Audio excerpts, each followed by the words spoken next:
everyone. Angelo here, the highest paid screenwriter in the world. Hands down, I make more money per movie than any other screenwriter. Gonna iron my clothes, sleep deprived, working on these scripts. Hollywood's demanding. Everywhere is demanding. Every continent, even Antarctica, is demanding my screenplays. Hey, this didn't come out wrinkled. Nice. I don't know why my clothes lately have been so incredibly wrinkled coming out of the laundry. Not lately, since I moved to this place, but I don't know, I tried the perm press, I think, in the washing machine. Maybe that helped. Yeah, this shirt's looking good.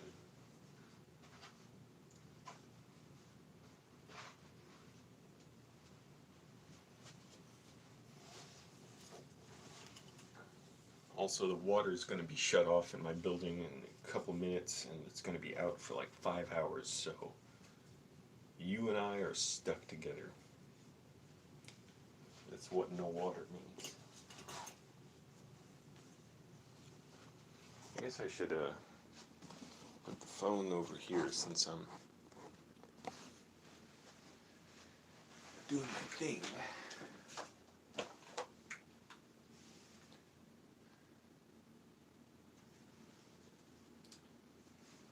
Yeah, I only got like 4 hours of sleep last night. That's fine.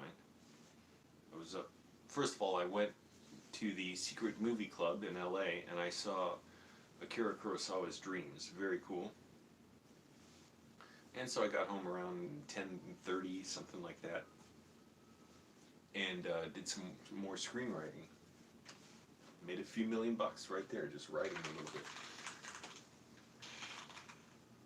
Let's see, is this wrinkled? It's not. It's not that wrinkled. Yeah, it's not that wrinkled.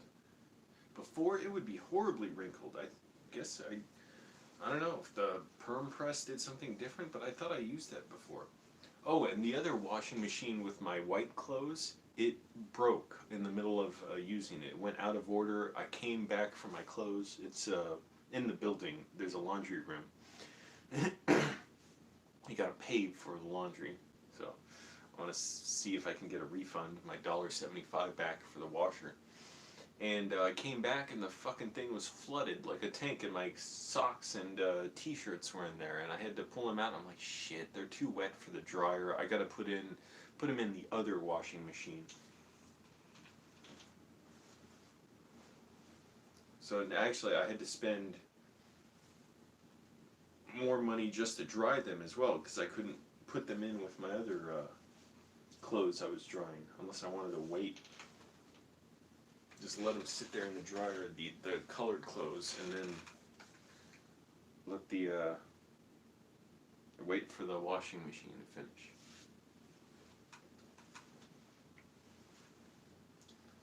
I rewatched What's Eating Gilbert Grape. Yeah, no wrinkles, nice. Recently, last week actually, I saw it again. Oh, I love that movie. What an amazing film. I've seen it once before. I think I saw it in like 2014 or 15, something like that. Loved it. It was great. I think I'll love it even more now. Peter Hedges, great screenwriter. I didn't realize his son is Lucas Hedges, the actor, who I've only seen in one movie, Manchester by the Sea, but he's been in several movies. Probably more than several by now.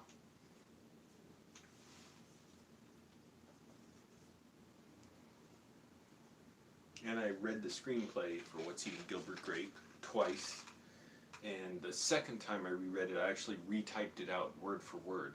It's a little different from the film, not that different. It's just slight, especially the scenes with Juliette Lewis's character Becky.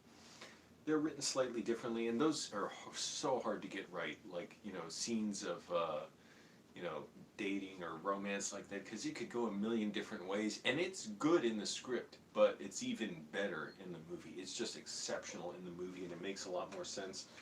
And they kind of change why she's staying in town in the script and the movie, and it makes more sense in the movie with the Airstream convoy, you know, the trailers coming through town and their truck breaks down.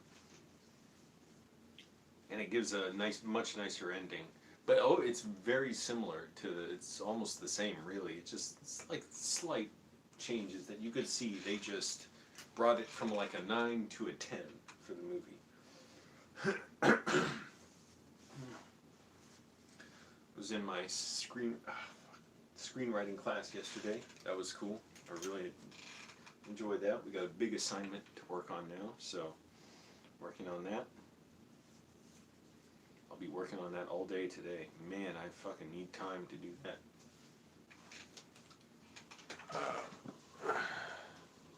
It's times like this I wish I was independently wealthy so I didn't have to go to work and I can just work on the screenplay assignment.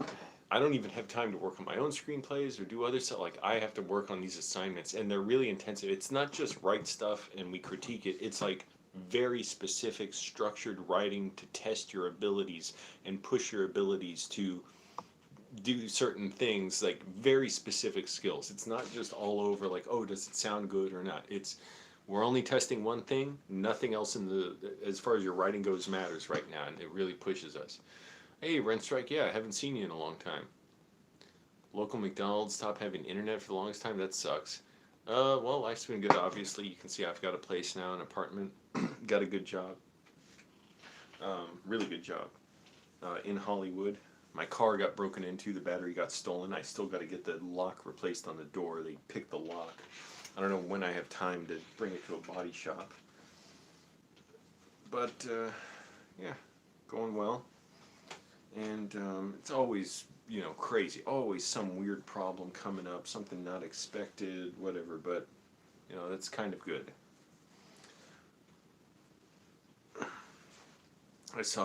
I don't know if you heard me say this, I went to the Secret Movie Club in LA last night. Saw Akira Kurosawa's Dreams, which was a great experience. Last week I saw Badlands there. Before that I bought tickets to and missed The Age of Innocence. I was so pissed at myself for that, but I couldn't be that pissed because I'm like, whatever, I screwed up. But man, I'd love to see that. And they show movies on film prints, 35mm film prints. Can you believe that? The prints have been all scratched up and stuff, but it's so cool seeing it on actual film. You know, there is a depth and a motion and the flicker and all that. And I would have loved to have seen The Age of Innocence on 35mm, but I screwed up my schedule. I actually just forgot what time it started and I left too late. But I ended up seeing Badlands, and now I'm very interested going back to the Secret Movie Club. It's like a good theater. It's a cool place. It's kind of like exclusive, just in that the people who go there, they're really into it and they like it, and everyone's respectful and nice. I talked to the guy who sat next to me there. He was like, had encyclopedic knowledge of movies, and so that was cool. Although it's weird, I also kind of didn't want to go up to people and talk to them. Not because I was shy. I was not shy at all. People there are very nice. But I was like, it's kind of tiring to talk about movies after I think about movies all day. If I go up to someone and talk to them, I don't want them to ask me what I think about. I enjoyed talking to that one guy, but it's like, if I talk to someone, I just want to ask them like where they're from and, you know, what they do and stuff like that. And like anything but movies.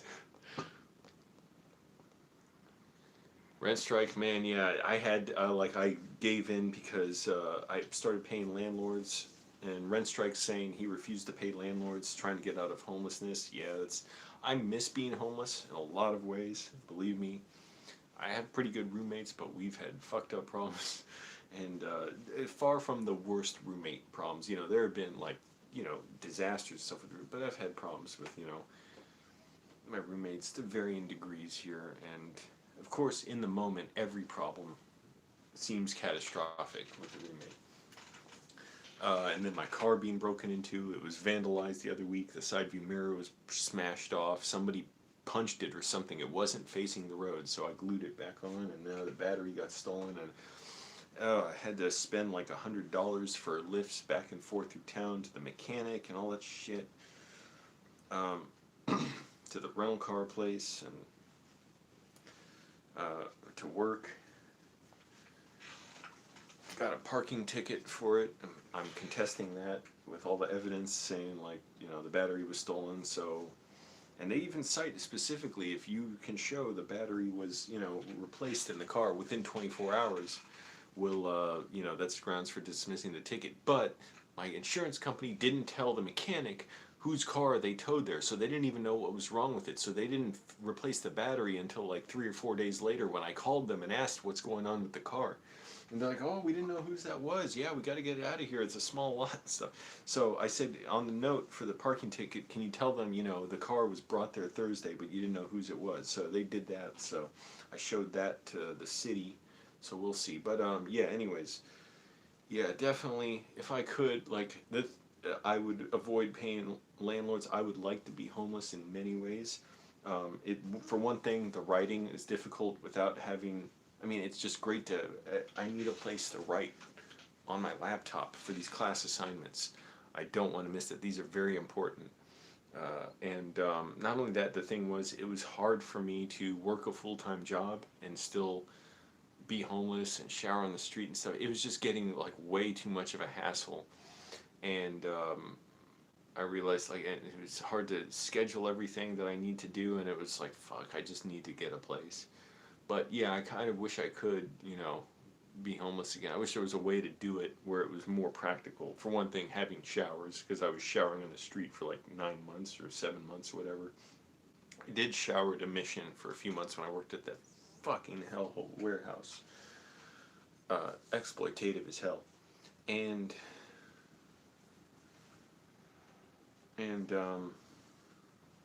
yeah, I got this job at a film company now.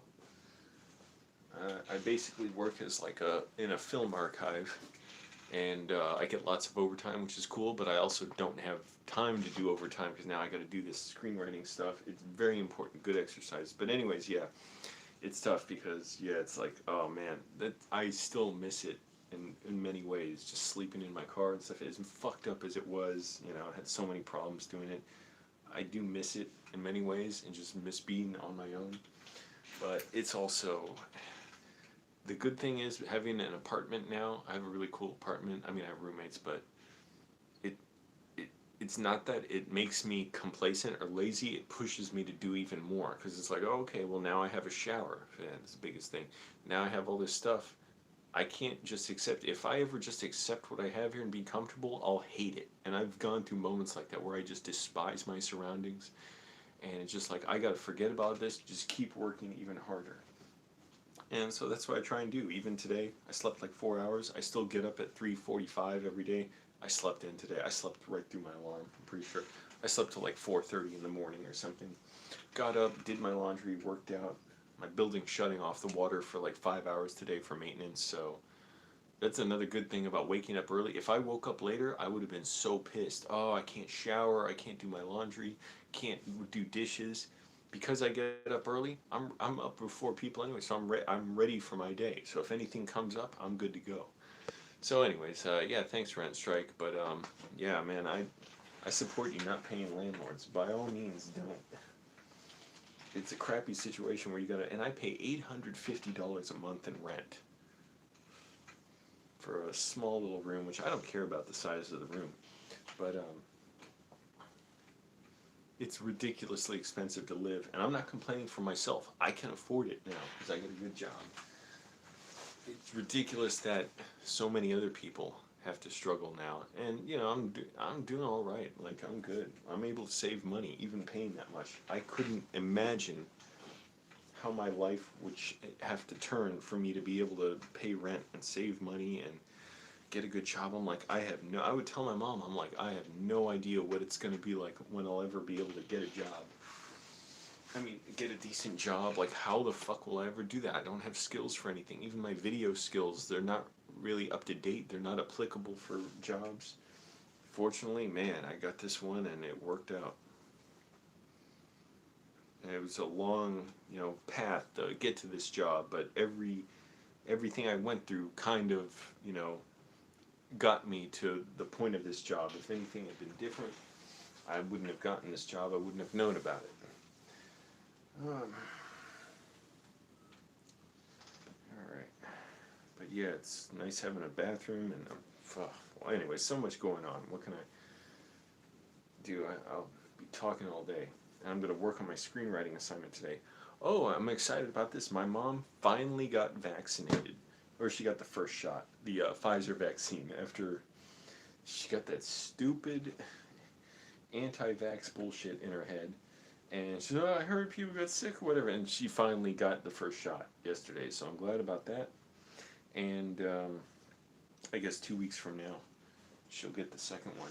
And, you know, the thing is, too, I told her, like, we're trying to see if she can come visit LA. But I said, you can't come if you're not vaccinated. I don't want you to come if you're not vaccinated. So after explaining it to her and stuff, and explaining, you know, where this disinformation comes from against vaccines, and how, you know, egotistic and pig-headed it is, and based on lies, yeah, she finally kind of grudgingly gave in and got it and scheduled it on her own. It's just like she told me. He's like, yeah, I'm getting it tomorrow. I'm like, oh, okay, good. She's like, but I'm worried, Angela. Oh, come on. Anyways, so we'll see. I'm not worried about, you know, whether she'll visit or not. Like, we'll just try and, you know, right now all I can focus on is what I'm doing. And when the time comes, she may very well be able to visit. Even then, I have my job. It's like, when will I have time to do anything with her? Oh, things are opening up slowly in LA, which I actually don't think is good, but because it's like half the population's vaccinated, half are not. But maybe there'll be more to do with her when she's here. Also, yeah, the COVID infection rates are up in Los Angeles, like back to over 1,000 a day now. I guess mainly among unvaccinated people. Vaccinated people can still get it. Just, I don't know, it's affecting more badly unvaccinated people. And I got a ticket to see Tim Heidecker, Vic Berger, and Doug Lucenhop, DJ Doug Pound, at the Dynasty Typewriter Theater on August 24th in LA. I'm so glad I get to see him. They're going to have precautions there, like, you know, everyone's got to be either vaccinated or have a negative test within the last 2 days. And 2 days before the event. Anyways, it'll be cool. Click like, everyone. Helps the video out. Man, I don't have to even, I don't have to iron my clothes. This is great.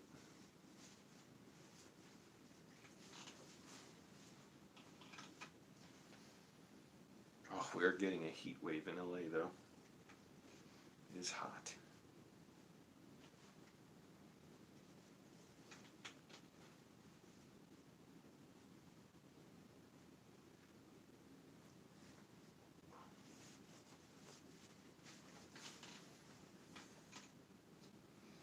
And I'm just non-stop, just doing activity to either, you know, I'm still trying to lose this last like 15 or 20 pounds. I know I got to be smarter about my nutrition, because just starving myself, it gets fucking painful at times and all that. It's not the pain that bothers, it's like the stuff that affects how I function. That's when it's bad.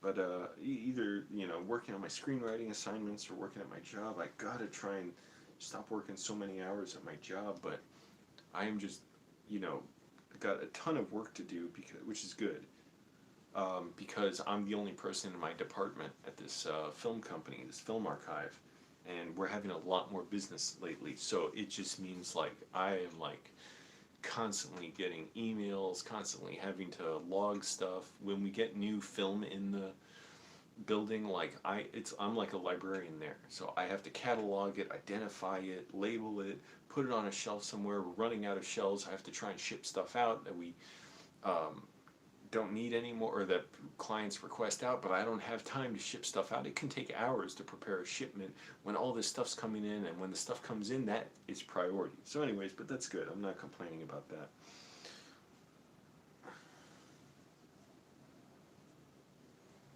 That's all good. I mean, I couldn't imagine having these types of problems months ago when I was homeless. You know, these are, I would have been glad to have these problems. I am glad to have these.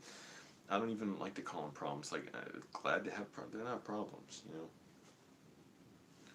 It's all good. I'm trying to push myself as much as possible.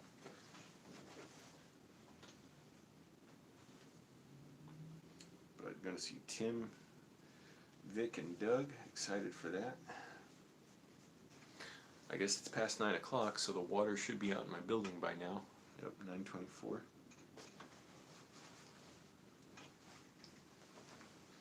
Where do you live now, Rent Strike? Are you still in your, were you in an RV or a trailer that was immobile? I thought you were living in a, I thought you said you were in a, like a mobile home, but the engine was disabled or something. Mechanical troubles, mechanical failure.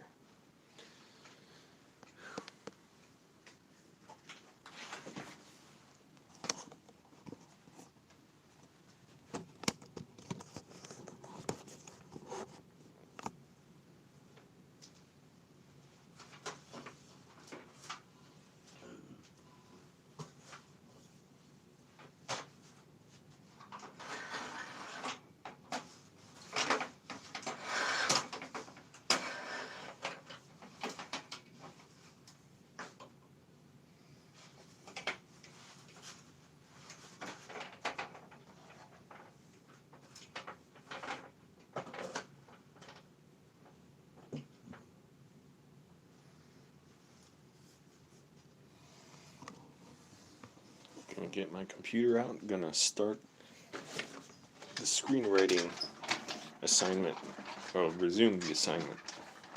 I was working on it practically till midnight last night.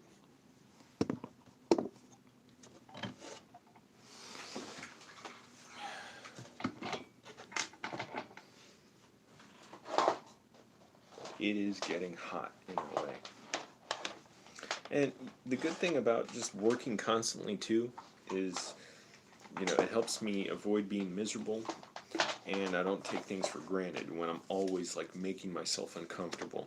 If I just sat around and come, and sometimes moments I find myself like that, I just feel like shit. I feel horrible.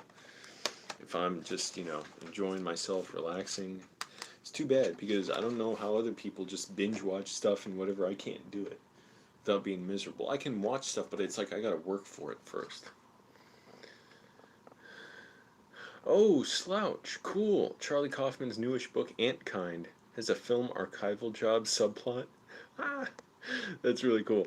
Such a bizarre book. Definitely recommend it. I'd like to read that. I don't know. It's hard for me to be grabbed by novels, but I love Charlie Kaufman's writing. I've read several of his screenplays. I even read the screenplay for Human Nature. There's always a kind of, it's weird, like a kind of cynicism, like a kind of in his films, except in his scripts, except maybe or a kind of and it's not a bad thing. It's, I like it for its intensity in this, but like a kind of lack of romanticism, or a lack of like, oh, we don't want to be too hard on these characters. Like, you know, it's like Eternal Sunshine of the Spotless Mind. They go through really like terrible stuff, and kind of no sympathy for his characters, except adaptation, I'd say. But the other ones, it's like I watch his movies and like I'm so stressed watching them, and the screenplays are amazing. I've even read the screenplay for one of his early films, maybe his first film, I can't remember,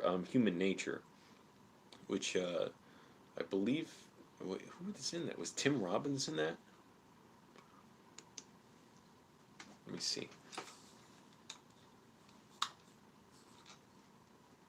Put on my 20-watt lamp so I can see my keyboard a little better. But Human Nature, it was a good one. The script for Being John Malkovich is hilarious. Like, the movie is hilarious too, but it ends differently than the finished film. And the screenplay, it would have been probably like 10 times more expensive to film the ending.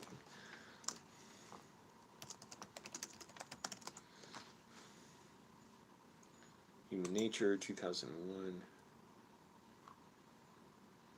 Michel Gondry directed that. Oh, interesting. Patricia Arquette's in that. That's right. I forgot. I haven't seen the movie.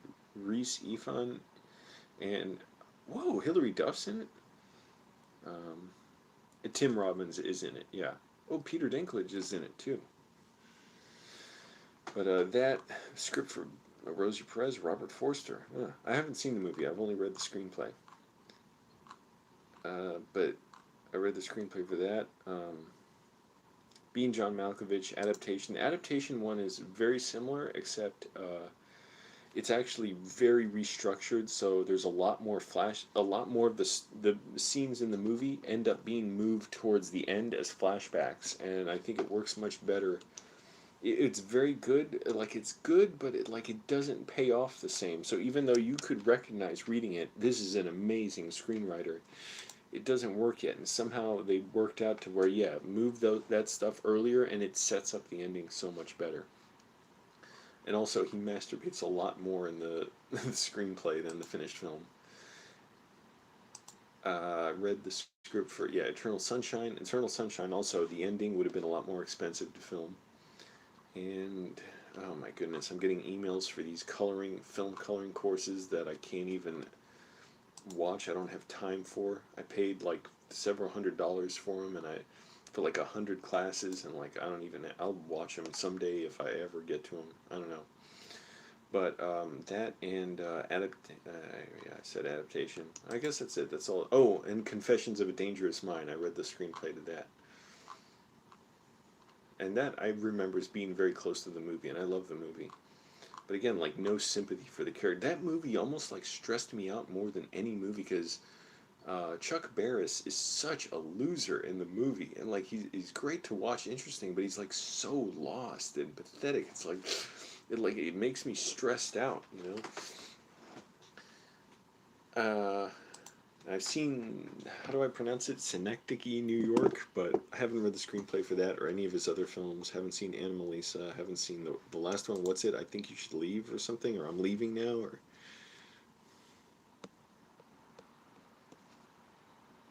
Yeah, his writing is eerily unique, right? It's like existential dread. That's what it is. Yes, there's always this dread.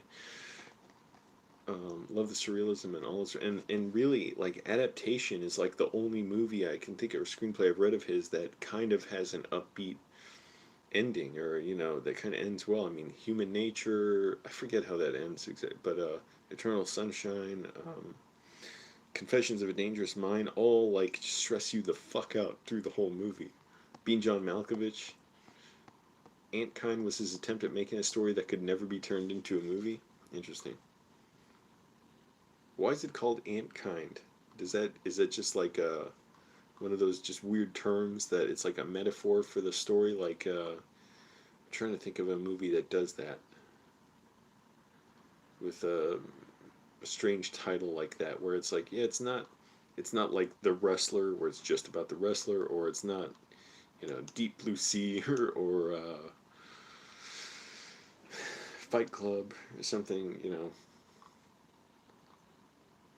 where it's just what it's about. But it's like they talk it's like in a movie, if characters ever say like, yeah, it's like, or I'm thinking of it, the movie's not titled it, but how in what the fuck is it? I'm trying to think. What the shit is it? The Year of Living Dangerously. Peter Weir directed with Mel Gibson and Sigourney Weaver. How there's this phrase in the movie, they say water on the moon, and it gets explained eventually. It's like water on the moon. It's a phrase we have here in Indonesia where um, it's like, it means like something you want but can never have. Wait, does it take place in Indonesia? I think so. In Jakarta for much of it. Yeah, Indonesia. So it would be as if that movie was titled Water on the Moon. So anyways, I'm trying to think what else though, like what movie does that, where they just have like this phrase that's a metaphor for something, and that's what the movie gets called.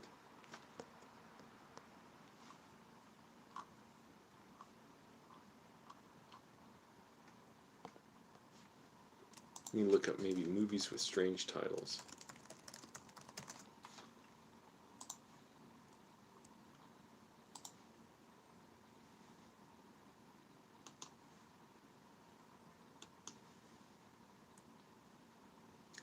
Oh, a movie like whatever, Catch 22. Well, that's not. Yeah, kind of. I guess I don't know the whole story of that, but it's something vaguely like that. Or oh, this is interesting. I just looked up weird. Huh? Oh, okay.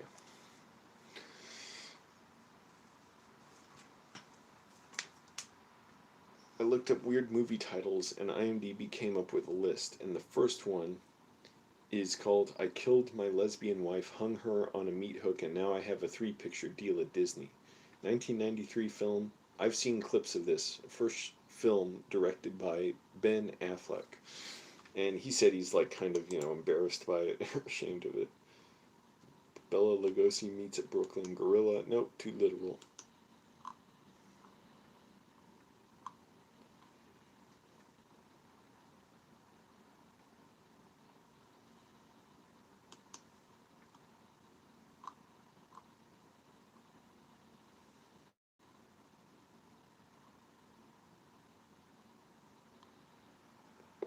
What's a movie with like a non literal title? Let's see. Not like The Men Who Stare at Goats, which that was a good movie. I saw that.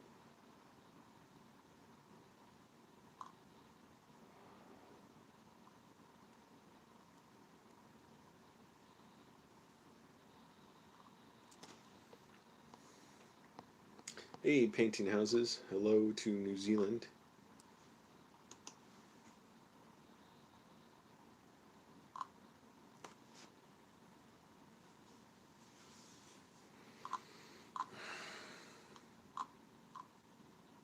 I'm looking up strange movie titles, and one I see is "Don't Be a Menace to South Central While Drinking Your Juice in the Hood." It's not the first time I've heard of that title. I've just never seen the movie.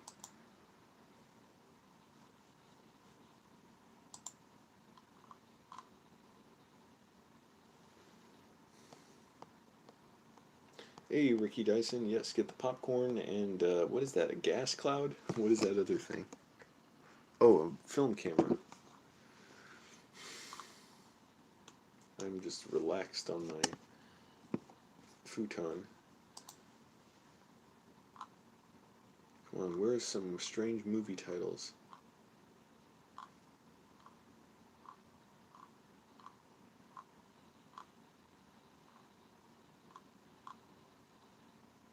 Someone help me think of one. I gotta think of at least one.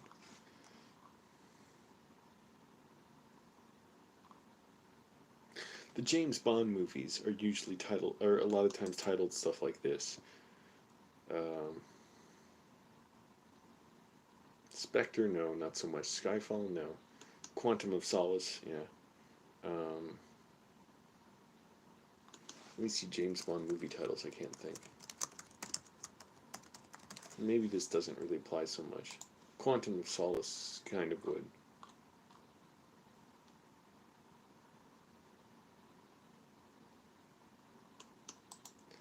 Synecdoche, New York, however you pronounce that. Synecdoche, New York. Synecdoche, New York. Maybe. Sorority babes in the Slimeball Bolorama. Oh, interesting.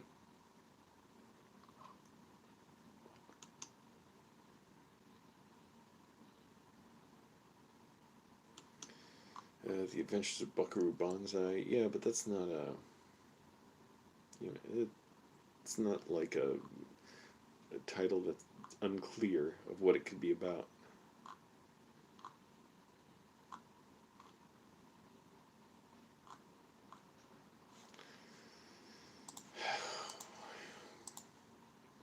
List of James Bond films. You Only Live Twice? Yeah. Live and Let Die? Yeah, that's a little more metaphorical. Tomorrow Never Dies, Die Another Day. Diamonds Are Forever. No Time to Die. Never Say Never Again. With Peter Sellers. Jeez. I mean, Peter, no, David, no. Huh? Oh, wait, I'm looking at David Niven in Casino Royale.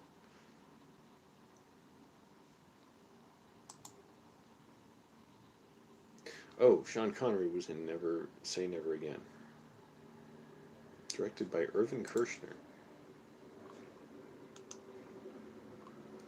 The Men Who Stared Goats, yes, I know. The Incredibly Strange Creatures Who Stopped Living and Became Mixed Up Zombies. Surf, well, I don't want to say that. Trying to think. Whoa, what the hell? Flying Over Trout Club fans. Whoa, okay. I got a fan club, that's cool. Or like Goodwill Hunting, doesn't really give you much. Yeah, that was always a weird one, because it's like, is that a verb? Like, good will is hunting? Like, before I saw it. That's a great movie, too. Um, well, yeah. Have I read the screenplay for that? No, I don't know, but I think I want to. Attack of the Killer Refrigerator. I'm trying to think of, like, non-literal movie titles. Oh, The Grapes of Wrath.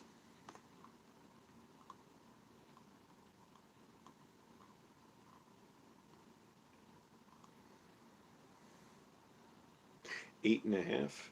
Kind of literal, I guess, but anyways. Oh, George Washington. There you go. A name that's like a symbol of something in the movie. George Washington is David Gordon Green's first film. I'd like to direct movies like him. Spider, about a man who I guess has Ray Fiennes plays a man with, I guess, schizophrenia, but David Cronenberg directed it. I heard about it when it came out. I always wanted to see it. Never have.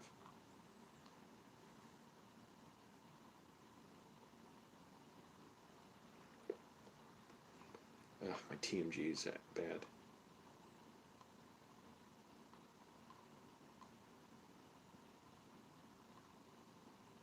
Oh, another one would be like Crouching Tiger, Hidden Dragon. There you go.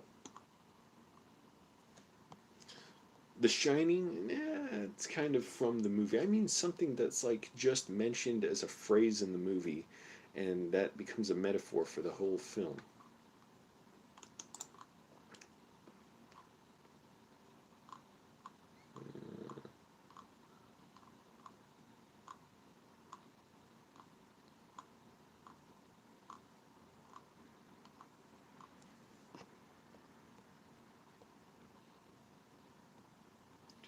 We like all you do. We are Mike, Clara, and Carlos. What the hell? 3 people got together and made a YouTube channel to be fans of mine? That's cool, I guess. Thank you. What else?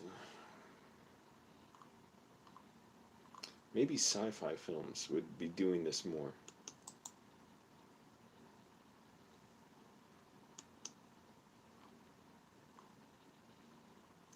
Oh, the Darjeeling Unlimited, would that count? I haven't seen that movie. No Country for Old Men? Yeah, yep, that one works. That definitely works. Because it's a metaphor for what the whole film is about. But now I want to think of more.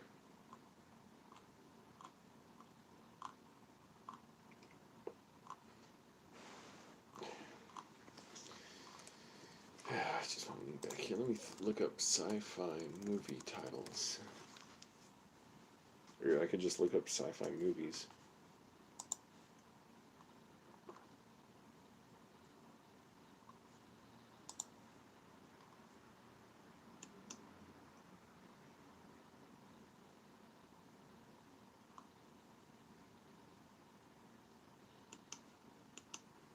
List of science fiction films? How many of those are there?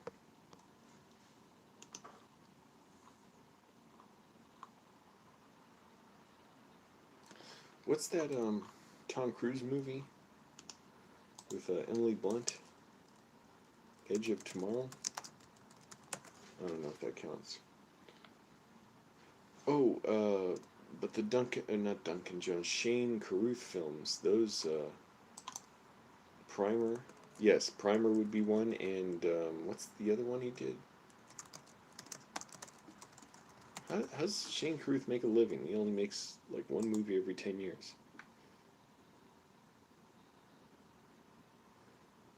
Primer and Upstream Color.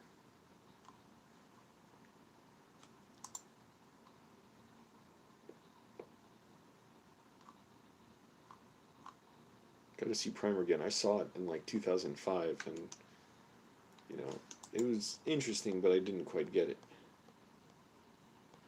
Hey Dylan, it's just showing what a millionaire screenwriter lives like, highest paid screenwriter in the world.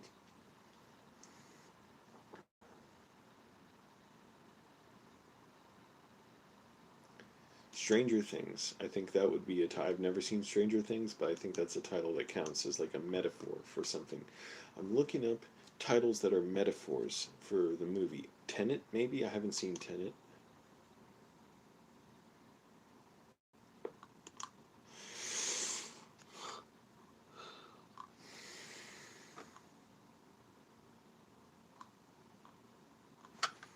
What's The Way Back? Maybe The Way Back or Room? Not The Room, but Room.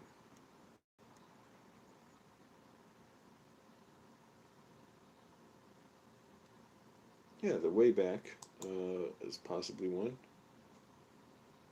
Oh, Ben Affleck's in that.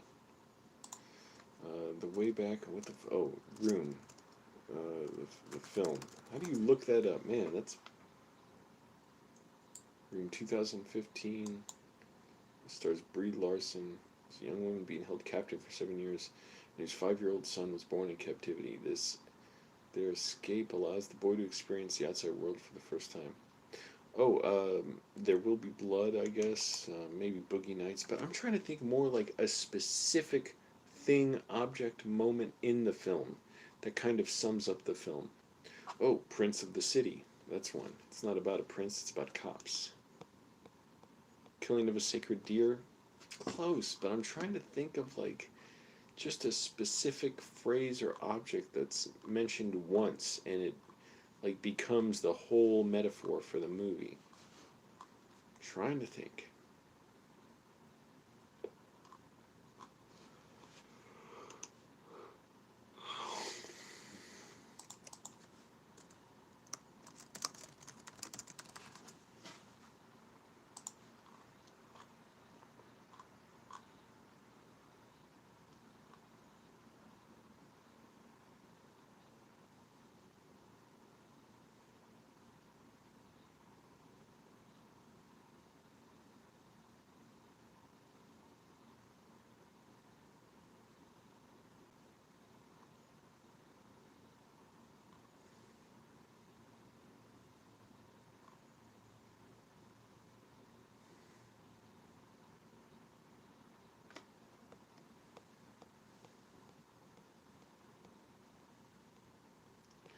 Jeez, thanks. Thanks for the fan club. I don't know how to feel about that, but appreciate it. Freddy got fingered? Oh, jeez.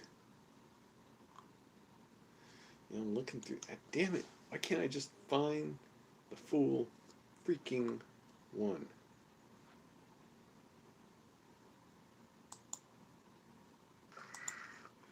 Like an actual title. The Dark Knight. There you go. That's it. Dark Knight. Because we're used to calling Batman the Dark Knight, but it's just something in the movie that he's known as, and then, the Commissioner Gordon explains that, like, he's a Dark Knight, and Harvey Milk was Harvey Dent was a White Knight. Yeah.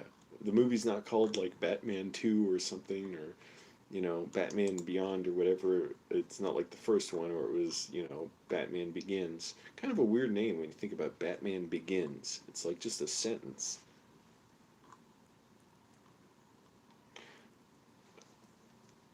Prometheus, I guess that would be one.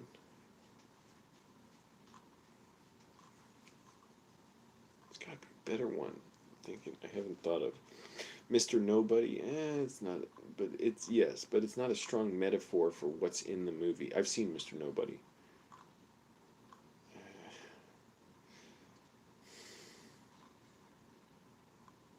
I don't know. I'll never find it. The Fountain. No, but here's the thing I'm looking for. The Fountain, the movie is all about Hugh Jackman trying to save his wife's life. I'm thinking of a movie where the metaphor is not brought up throughout the film except once. I got it. Collateral. There you go. The whole movie's name. That's what I'm. Because these other movies, it's like it's a theme throughout. But I'm trying to think of movies where it's just one moment where it's brought up and it's just encapsulates the whole film. Collateral is one. It's about a hitman who takes a cab driver hostage. Tom Cruise takes Jamie Foxx hostage, and takes him around to all these hits he's got to make. And Jamie Foxx doesn't, he's reluctant. He doesn't want to go. He's cowardly at first, and then he becomes courageous. But yes, Collateral is one. Titles like that, it's got to be that specific, or it does not count. So Primer doesn't really count because I don't even remember what Primer meant in that. It can't be like Minority Report. I'm looking at that. Here, Minority Report is brought up throughout the film. It's got to be one time it's mentioned, and it's a metaphor for the entire film. Collateral. There you go. That's one. That's the only one I can think of. It's probably the only movie in existence that's done that.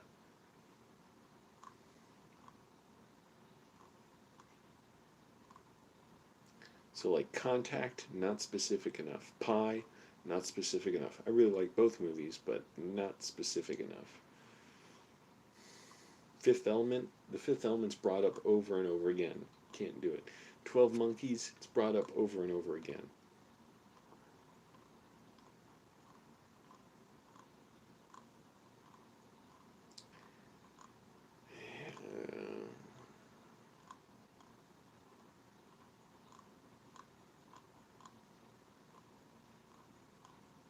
It couldn't be Dark. It's Close Encounters of the Third Kind. I saw Dark Star next to that.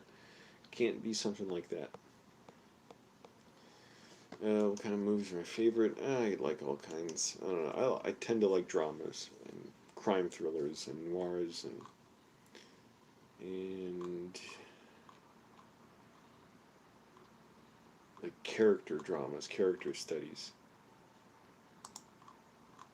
David Fincher films, Alex Proyas, Sam Raimi.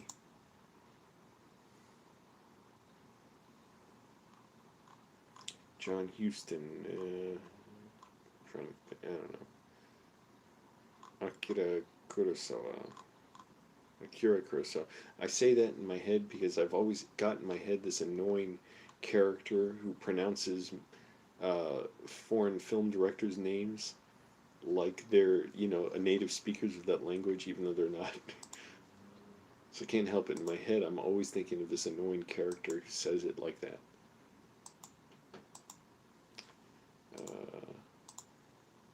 Martin Scorsese, of course. Scorsese. I'm used to saying it's Scorsese, but he says it's actually Scorsese.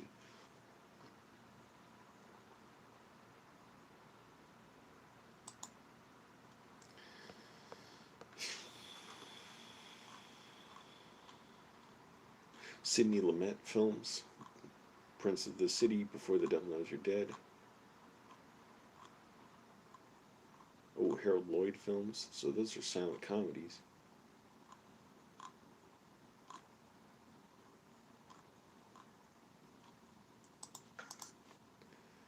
I don't freaking know. Collateral's the only one I can think of. The Gaspar Noé film, Enter the Void. That would be one. I've seen that. Cool. Hey, Break the Loop. I wish I could watch more movies. I just barely have time, but, I'm glad to barely have time.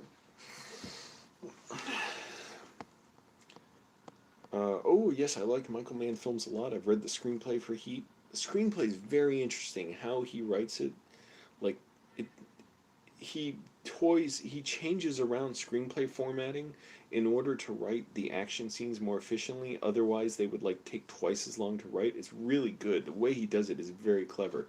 I've also read his screenplay for Thief. That is excellent. I forget if I've read the screenplay for Last of the Mohicans.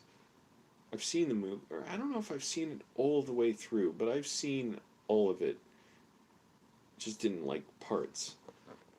Um, Films based on real life, I mean, it depends on the film. I can like them fine. It's hard to do those right because a lot of times people want to, hold back on, portraying someone who really lived as too bad, too negative. Yeah, Heat is great. I love the characters in it, and his filmmaking is amazing. You'd think like it looks straightforward how it was filmed. It was not. Like there was a lot of preparation and detail into how they did it. The Big Shootout, they had to shoot only on weekends in downtown LA.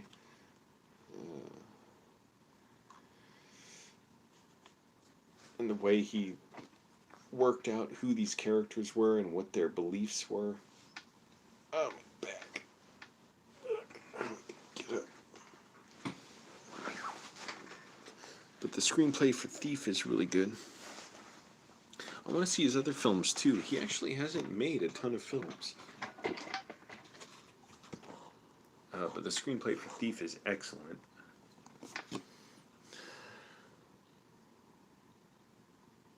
Did I read the screenplay for Manhunter? I can't remember. Maybe I did, yeah. Oh, actually, I can look it up now. Let's see. Because I keep a Word document. It's actually WPS Writer, but it's like saves the Word format. A document of all the scripts I've read. Let me see if I even have Manhunter in my database. I have it here. Did I read it? Yes, I did. Oh, okay. And I read Red Dragon. Both based on the same book. Okay, so I did read Manhunter. Oh, Synecdoche, New York is also on my list of screenplays to read.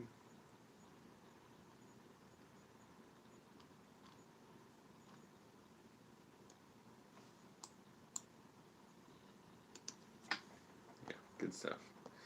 Yep, today's a day off. Ooh, I want to see Nomadland as well. I can't believe that won Best Picture. Like, in a good way, I can't believe it. Like, I knew that director Chloe Zhao was interesting. I heard about her first movie, and I'm like, I told my dad about it when it came out. I didn't see it, but I was like, I want to go see this. It was playing at the Cinema Arts in Fairfax. So I'm like, it sounds really interesting. It's just like the kind of thing I would like to try and make, like blending, reality and fiction. And I heard that was interesting. It just the hearing about it made an impression on me. And when I heard she did Nomadland, I'm like, oh, I want to see that. But I thought it would just be overlooked, and for it to win Best Picture, that's incredible. So I say it's like surprising, but in a good way. No, I've seen all of Chernobyl. Oh, hey Marshall, you've seen me since the kid behind the camera prank. Cool, thank you. No, I finished Chernobyl. I didn't realize it was only 5 episodes. It was kind of spoiled for me, unfortunately, because I was engrossed with YouTube clips of it like 2 years ago, and now that I've seen it, it's like I've already seen all the most dramatic stuff on it. Yeah, miss Angry Grandpa. No, like I said, Chernobyl, I was already spoiled on so much of it, so really I did a disservice to myself by knowing too much about it. I should have waited, because all the most shocking stuff, it wasn't a surprise.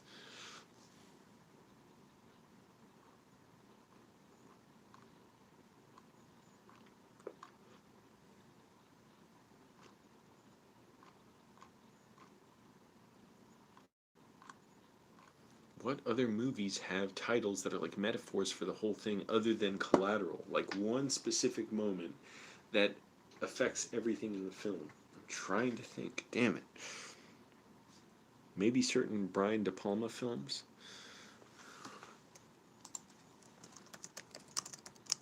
And it wouldn't count for things like The Conversation, Francis Ford Coppola film, because it's all centered on that conversation. So it's like it's carried out throughout the movie. I just mean one specific moment it's brought up, and it without it controls the whole film. Collateral is one. Oh, Heat is another, I guess. Yeah, Heat and Michael Mann films do this. I want to make movies like that where you have one moment that the title can be based on. So Heat, when the heat is on, can you leave in 30 everything you have in 30 seconds.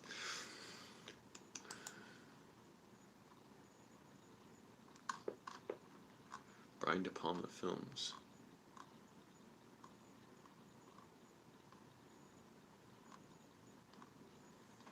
I wish I didn't have to go to the bathroom so much. I'm still trying to retrain my bladder not to go to the bathroom.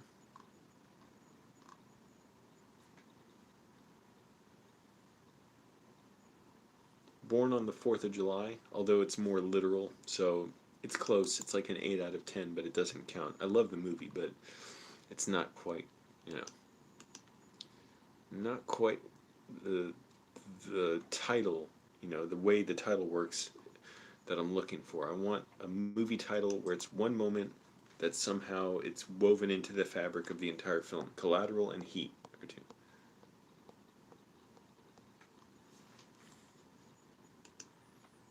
I gotta go to the bathroom. And I can't flush the toilet because the water's out for a couple hours.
So we got Heat and Collateral. Anything else?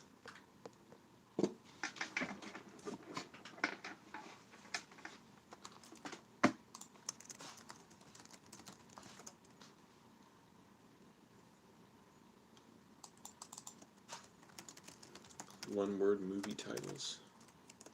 Metaphorical movie titles.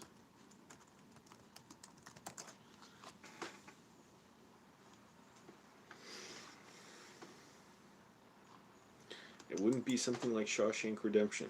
That's not a specific moment. That's the theme of the whole film. Collateral, Heat. Those are two. I get it. Although Heat, slightly less so. That's like a 9.2 out of 10. Collateral, 10 out of 10. One specific moment that encapsulates the whole film, or that covers the whole. It doesn't encapsulate it, but it's embedded into the whole film. Without that, there's no movie. I'll do a sleep stream someday. I'm just, I don't know. I don't feel like it's kind of a hassle to set up. Parasite would almost do it. The problem is, Parasite, it's not a specific moment where that's brought up, and it's throughout the film. The idea of, you know, who's a parasite in this, it's woven throughout the film. I mean, I know I said Collateral was woven, but it's like ongoing throughout the film. Collateral, one moment. Tom Cruise pays Jamie Foxx, says, here's 300 collateral. That's it, and it's never brought up again. It's not like, oh, why'd you have to give me the 300 collateral? No, it's never brought up, but yet it affects everything else. The whole movie's based on that, revolves around that moment. Movie titles that are oxymorons? Maybe.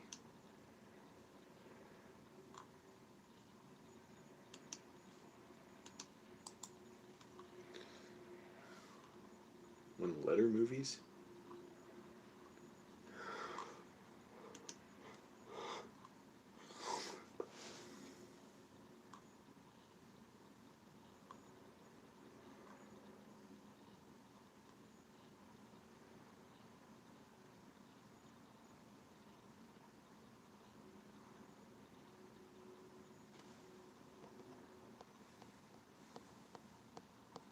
Memento?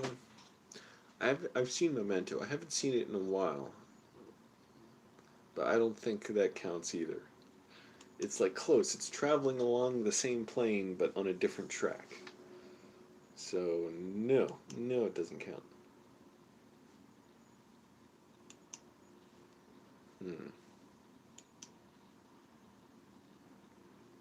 Goodfellas.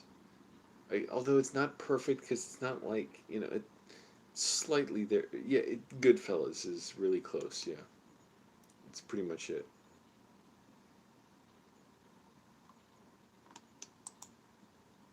Yeah, I'd say it does count. It just, I like how Collateral has that physical element of, you know, handing down the money or holding down the money, flipping it out, you know, showing a couple bills and giving it to Jamie Foxx. But Goodfellas is one. But Goodfellas is one that counts as well. It doesn't have that edge that Collateral does because it's cash. But yes, Goodfellas is one. Actually, Goodfellas firmly counts. I was biased against it. It doesn't matter that it's not physical. I said metaphor. I'm sticking with metaphor. So Heat. So far, we got a bunch of crime movies: Collateral, Goodfellas, Heat. 1 hour photo does not count because that 1 hour the 1 hour photo place is ongoing throughout the film. Inception, but no, because that's too literal. What it's about, it's got to be a metaphor.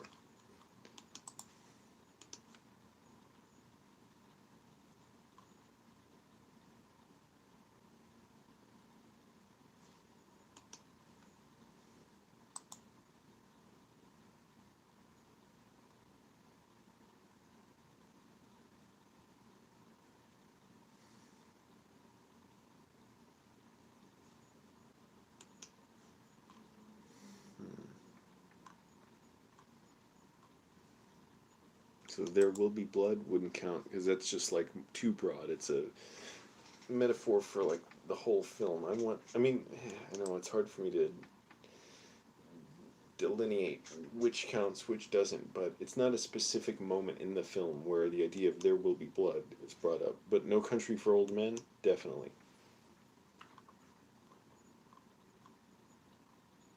Requiem for a Dream would not count because that's too broad. It's a good title. It's a great title, great film, but doesn't count. Dead Poets Society doesn't count because again it covers the whole film. I need a specific moment that covers the whole film, not just a title that encapsulates the whole thing, like Gone Girl or Fight Club. Doesn't count. Yeah, Deepwater Horizon is not a metaphor. All right, I'm looking. So far I've found Heat, Collateral, Goodfellas.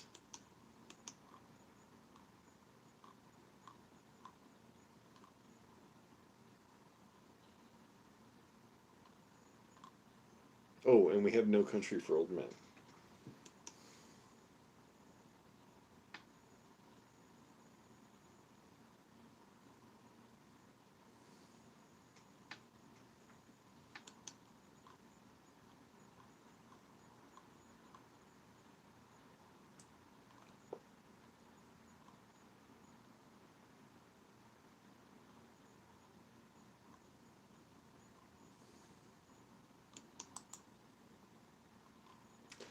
Tinker Tailor Soldier Spy does not count. That is a great movie. I want to see it again. I saw it in theaters. But no, because it's like too literal about everything in the film. Holy shit, I need to drink water.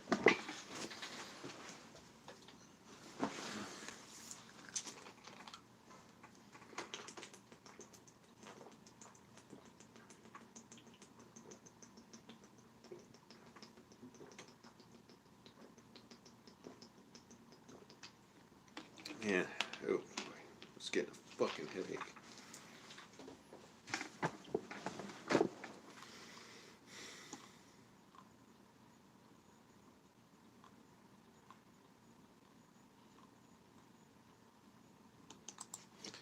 Anyways, that's all the titles I can think of.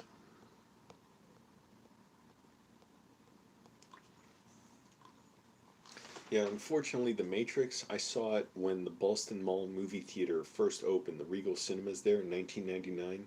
First day, they had supposed, and it was free movies, so we got to see The Matrix free, but unfortunately, I already heard that it was like a false world, so kind of spoiled that for me. But you know, I'd enjoy seeing that again. And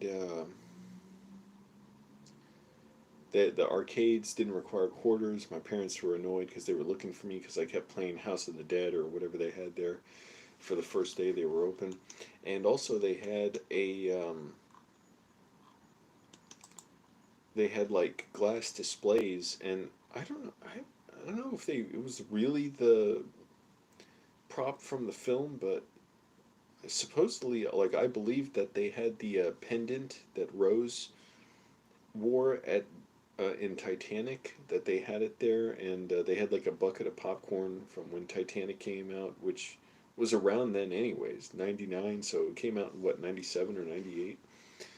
But yeah, anyways, I saw The Matrix there for free. That was cool.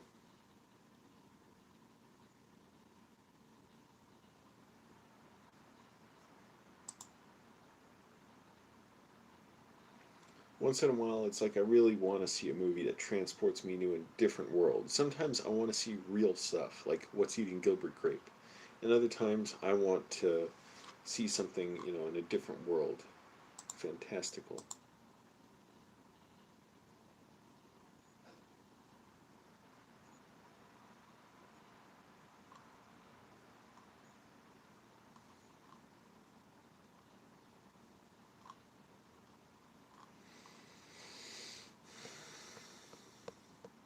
Watch Edge of Tomorrow. I'd like to see that too. Yeah, I hear that's great.